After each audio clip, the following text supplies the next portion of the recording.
না, অন্তত গ্রামের মানুষদের একটু সতর্ক থাকতে বলুন।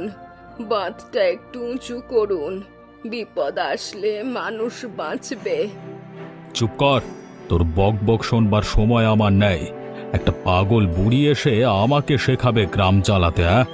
বাঁধ উঁচু করব, টাকা কোত্থেকে আসবে? তোর পিঁপড়ে দেখা ভবিষ্যৎবাণীর জন্য আমি গ্রামের টাকা খরচ করব? বেরো, বেরো এখান থেকে, আর এ বাড়িতে আসবি না অকারণে। লোকে ঠিকই বলে তুই অলক্ষণে, তোর মুখ দেখলে দিনটাই খারাপ যায়।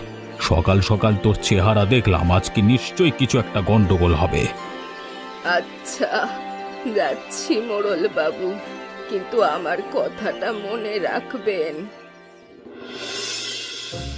শুনলি বাদল, ফুলমণি বুড়ি আজ মোড়ল বাবুর কাছে গিয়ে বলে এসেছে বন্যা আসবে নাকি। পিঁপড়ে দেখে বন্যার ভবিষ্যৎবাণী করছে। বুড়ির কথা শুনে মোড়ল বাবু তো রেগে আগুন হয়ে গেছে। সত্যি নাকি? আরে বুড়ির তো মাথায় একটু ছিট আছে, সবাই জানে। সারাদিন একা একা বিড়বিড় করে, গাছের সঙ্গে কথা বলে। একবার দেখলাম নদীর পাড়ে বসে জলের সঙ্গে কথা বলছে। আমি তো বলি ওই ভাঙা কুটিরটায় একা একা থেকে থেকে মাথাটা পুরো খারাপ হয়ে গেছে ওর। কেউ নেই, সারাদিন একা থাকে। পাগল হবে না তো কি হবে?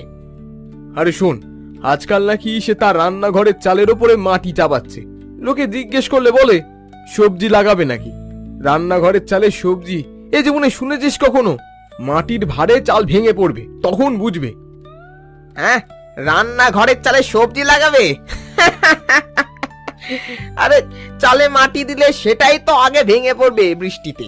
আমাদের গ্রামে এত জায়গা আছে, সেখানে চাষ না করে চালে চাষ করবে? মোড়ল মশাই ঠিকই বলেছেন।